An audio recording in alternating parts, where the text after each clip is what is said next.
Wadworth's Bishop's Tipple.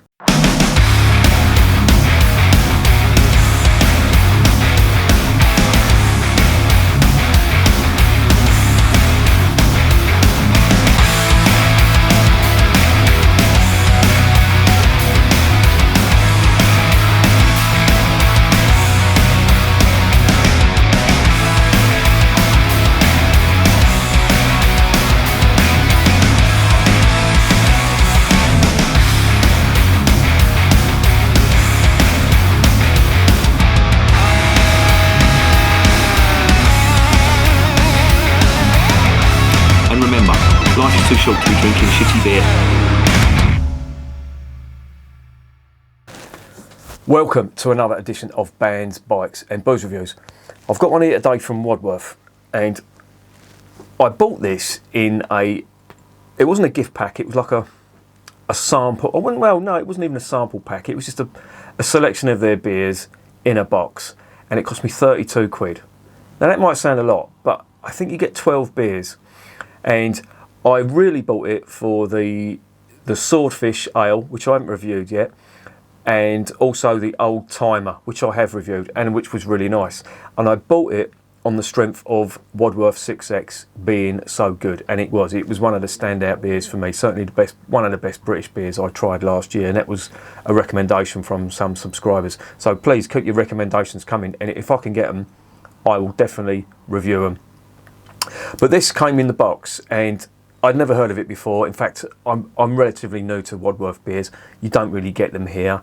They're more readily available in the southwest. So, Wiltshire, they're actually from Wiltshire, a place called Devizes. But around that area, Wiltshire, Hampshire, etc., that's where you tend to see the beers more, certainly on cask anyway. But I found this offer they were doing on the website, which I think is brilliant. I think it's 12 beers for 32 quid, and that includes the postage as well, so it's just over £2 a bottle for each beer. Now, as I say, the 6X, brilliant. And I had a Zoom meeting with a mate, because I can't meet mates up in the pub now, so we've got on Zoom, and we're sad bastards doing it over the internet, but that's the way you got to do it now. But I thought I'll save, because I had two of each, I thought I'll save one for review, but I'll just drink, because it was only beer I had at the time, and I'm not going round to Skunk Central to buy beer around there, because their selection's gone right shit, and they'd run out of Bengal Lancer, so that's what decided it for me. So I tried to console myself with some of the Wadworth stuff, so I've dipped into that. And one of the first ones I tried was Bishop's Tipple, and I'll tell you something, it absolutely blew me away. It was fantastic. So this review it's not going to be completely new for me. I did it before the other night. I've drank it before the other night, and it was great. It really did bowl me over, and the more I drank, the more I was thinking, Christ, this stuff is fantastic. And I really had to summon up all my strength not to dip into this bottle, because I wanted to review it, and I just thought, I've got to be brave. But there was a bottle of 6X in the collection, so I had that instead, and that was that scratched the itch, if you know what I mean. But the beer is quite interesting. It gets its name from the Bishop of Salisbury. He was, I don't know, is it called inaugurated? I don't know what they do. They don't ordain them. That's when they become a new priest or vicar or whatever. I don't know, but he was installed as the Bishop of Salisbury in 1973, and Wadworth brewed this beer in his honour, and he actually got to taste it, and it was one of his favourite beers. He used to call it a temptress, and I'll tell you something, I can sort of see why. And it is interesting when you look at the ingredients, but I'll get onto that in a minute. But that's who it's supposed to be in commemoration of, the Bishop of Salisbury. He's quite an interesting character. Born in 1911, served in the Royal Naval Volunteer Reserve during the Second World War, and I think he died in 1990. But his last post, I think, was the Bishop of Salisbury, hence the Bishop's Tipple. So there you go. I mean, that is a sort of potted history of the beer. The brewery, they've been going since 1875. If you look at some of my other videos on the channel for Wadworth, certainly the 6X, and I think I've done it in the Old Timer as well, you get a little bit of a history of the brewery, but they're an independent brewery. They've been going since 1875. They are based in a place called Devizes, which is in Wiltshire, and they do some good beer. I suggest you check them out if you can get it. I'm not sure how easy it's going to be to get up north, but I had a bit of a trouble getting it down here until I found a little off licence that did the 6X, and that was me hooked on Wadworth beer. So without further ado, let's dive into this one.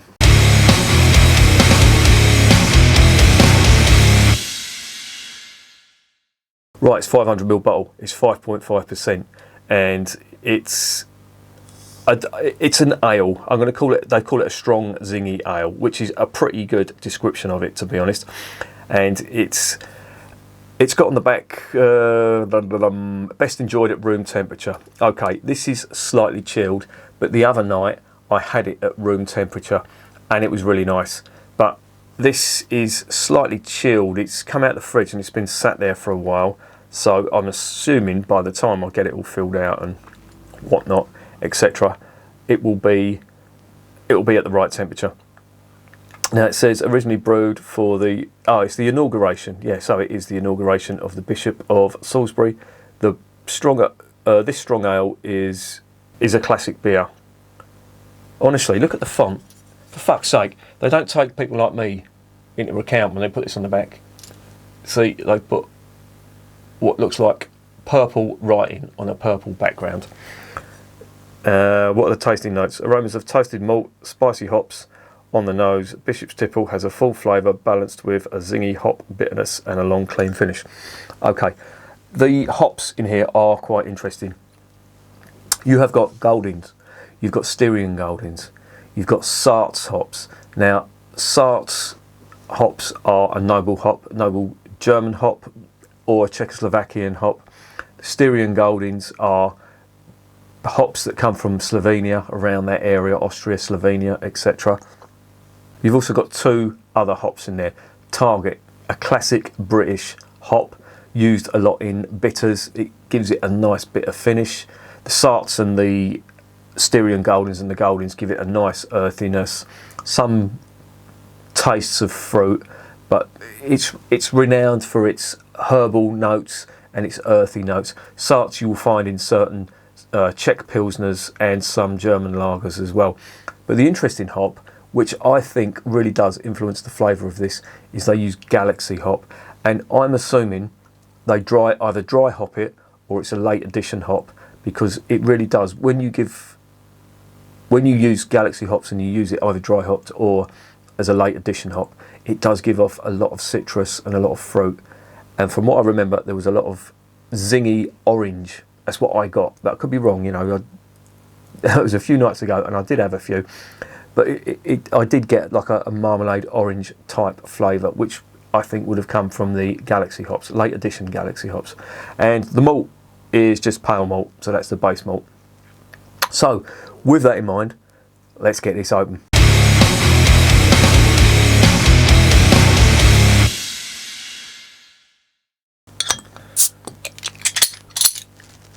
Okie dokie. Silver cap, nothing to see there. Let's get it in the glass.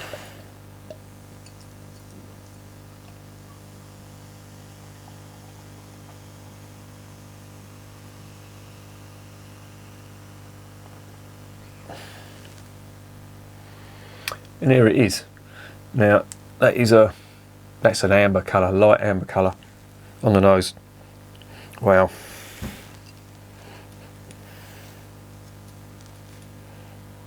Really nice. Lots of biscuit malt. Now a lot of earth as well. That earthy note which is coming from the Target hop and the Sarts hops as well. And the Goldings too. But it smells really nice. There's some fruit and some citrus on there. And it's a cross between orange and lemon citrus, which again is nice. To be honest, I didn't, when I drank it the other night, I didn't get the aroma. I was gasping for a beer, because normally I'd sort of start drinking about 6 o'clock in the evening, but my mate couldn't do it till 8:30, and I thought I'm not going to start knocking my way at 6 o'clock if I've got to talk to someone. So I waited, and I was absolutely gasping, so I just got it down my Gregory Peck, which is what I want to do right now. Now, there it is in the glass. It looks like lovely. There is a very, very slight murk to it, so it's been filtered, but not that well, which is probably intentional. Oh, it smells absolutely gorgeous. Now, I wouldn't say it's a golden ale. I'd say it's more of an amber ale, but they've called it a strong zingy ale, so I'm going to class that as an amber ale, just going by the colour. But it looks really nice. Let's get it down the hatch.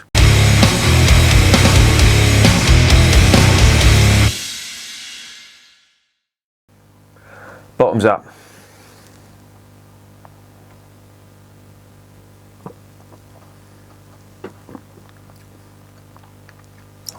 Oh, beautiful. That's really nice. Nice biscuit malt finish. But there is a lovely, there's a bitterness, wow, a late bitterness that comes through. Peppery bitterness. I'm assuming that's coming from the target hops. But all the way through, there is, as they say, zingy citrus, which is really nice. It's perfectly in balance. But it's not, there is a little touch of lemon citrus, but it's more what I'm getting as orange zest or marmalade. You know, that sort of flavour.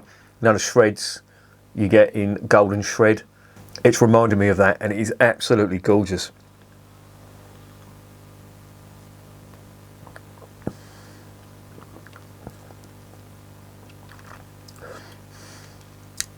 Oh, it's lovely. First of all, you're hit with all that lemon citrus, and it is big. Now, they're saying drink that at room temperature, and that's what I did last time. This is slightly chilled, but it is nice chilled, and it's actually quite refreshing chilled. As I say, there's a lot of that. No, is there a lot of citrus? There is citrus, but when I'm talking citrus, I'm not talking American style citrus. It's very marmaladey, and it does remind me a little bit, but it's not as harsh as the Bengal Lancer. You know, the IPA, the Bengal Lancer, that's got quite a strong orange peel or orange zest type flavour. This has got it as well, but it's not as big, and it's nice because you do get the earthiness on top of that, and then as it goes down, that's when the biscuit malt, you get a rush of biscuit malt, and then you think that's it, and then all of a sudden, bang, there's the hop bitterness from the target hops, the peppery, the black pepper bitterness, and it's really nice. And I remember drinking it the other night, and I got about halfway, and I remember, just because my mate's really into his beer as well, I had to put the bit on. I remember just exclaiming, I said, wow, this is fucking brilliant. I said, I wish you could taste it, because he really does know his beer as well. He does homebrew and stuff like that. He'd never tried this stuff before. I said, you've got to try this. This is absolutely amazing. It is fantastic.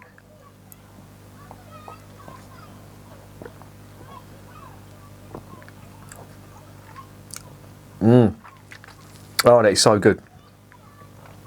Now, normally these type of beers, these amber ales, a lot of British brewers do them, and it can go so wrong. Believe me, golden ales and amber ales really can go wrong. And I've tried a few in the past, and I really have thought to myself, why have they bothered?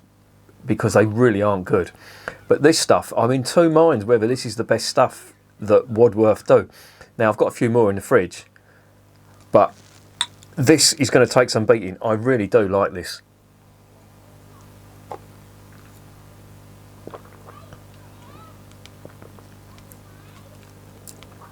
Oh, it's just so balanced. On the palate, there is a nice balance of that citrus malt. It's big, but it's balanced, and it's not overpowering, if you know what I mean. The Bengal Lancer, that can be, I mean, it is nice, don't get me wrong, it's one of the best IPAs, but the orange zest is big. On this, it's just the right amount, not to overwhelm the other flavours. But the biscuit malt finish on the end balances that slightly bitter, zesty flavour on it, and I'm absolutely loving it.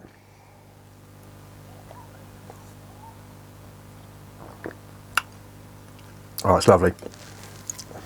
I cannot get enough of that. And again, I'm not going to go into rant mode, but you know, it seems to be the trend today that every man and his dog. They want that big American citrus flavour. You know, that citrus hit that you get off American style beers, which is nice. Don't get me wrong. I'm not knocking that style per se, but this stuff, it's much more subtle. If you like, it's very characteristic of the British people. You know, the Americans, not all of them, and this is a massive generalisation, but the Americans tend to be quite loud, and their beers reflect that. This is very, very reserved, very understated, but once you get to know it, you just, it's just so addictive. It really is, and I'm absolutely loving it.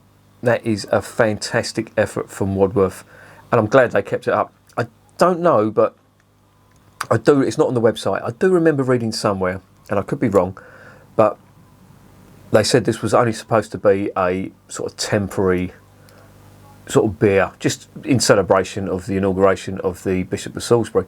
But they kept on doing it, and I'm really glad that they have, because this is superb.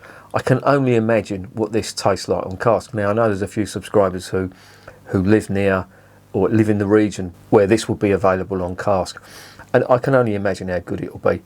In fact, I would be really torn between drinking this and the 6X, because this is really good. You have to try this. It is fantastic. Loving it.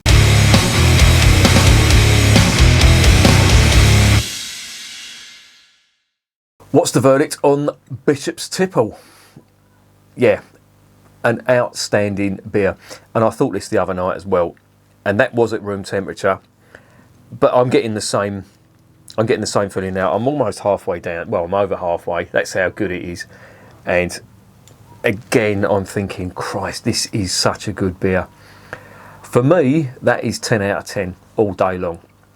And it's one of them beers that I'm really grateful to my subscribers for recommending the 6X, because, and then another subscriber told me about this box that they do for 32 quid. And I really do appreciate that, because I probably never would have discovered this beer, but I'm so glad that I have. That is going down on the list. And your name will go on the list. And it's going to be, 2021. If we all haven't died from COVID, then this is going to be one of the best beers so far. And so far, 2021 has been really good. All the beers I've reviewed have been really, really good. I remember the Hepworth Ale. I've got a few of them coming up as well. But the Hepworth Pale Ale, one of the first beers I reviewed on the channel for 2021, and it just blew me away. So 2021 so far, it's been a bit of a shit year so far, but for beer, for me, it's been fantastic. That's 10 out of 10. That is definitely recommended. And if you can get it, get some. And remember, beer is working class champagne.